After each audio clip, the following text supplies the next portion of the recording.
Hi everyone, now that it's fall, getting close to winter, I'm really excited to eat one of my favorite foods, winter squashes, and more specifically, this squash is the type of winter squash that's called an acorn squash, and it's called that because it's shaped like an acorn, as you can see.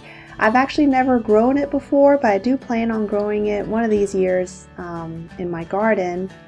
And if you've never tried it before, it is so delicious when it is baked, even just on its own. I just like to bake it and eat it straight. I'd compare it to a sweet, nutty flavor. It's a bit stronger tasting than a butternut and softer and creamier than a butternut. If you've had butternut before, it stores really well, at least 3 months or so in a cool, dry place. As long as it doesn't have any like nicks or cuts on it, it should store really well for a while. If you do buy a bunch of them and you do see some that might have a bruise or cuts on it, you might want to eat those first, as those are the ones that are going to not store as well. It's really easy to prepare, except for that it does have this hard outer shell, so you'll need to have a big strong knife and some strength to cut it in half if you were to bake it like the way that I like to do it. But other than that, you just basically place the two halves. After you cut it, you place the two halves face down on a sheet, and you bake it for about 40 minutes to an hour at 400 degrees Fahrenheit. Of course, the larger the squash, the longer you'd need to bake it for. And if your oven tends to burn things, you could cover it with a silicone sheet to protect it from burning.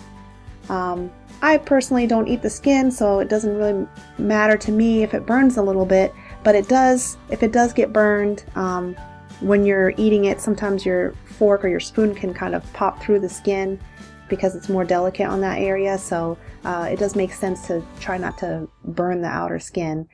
And a little bit about the squash is high in vitamin C, fiber, and potassium. It's good for blood sugar balance. And although it's very savory and flavorful, it's generally low calorie as long as you don't add a lot of butter or oils to it.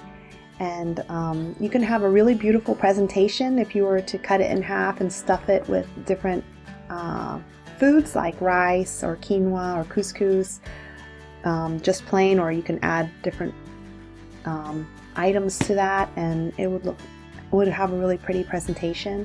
But for me, my favorite is just with butter or with salt, and it's perfect right out of the oven. Actually, it's really good right out of the oven, as long as it's not too hot. You don't want to burn yourself with it. But I'm just curious to hear what you guys think. What's your favorite way to eat acorn squash, or do you have another type of squash that you like to eat?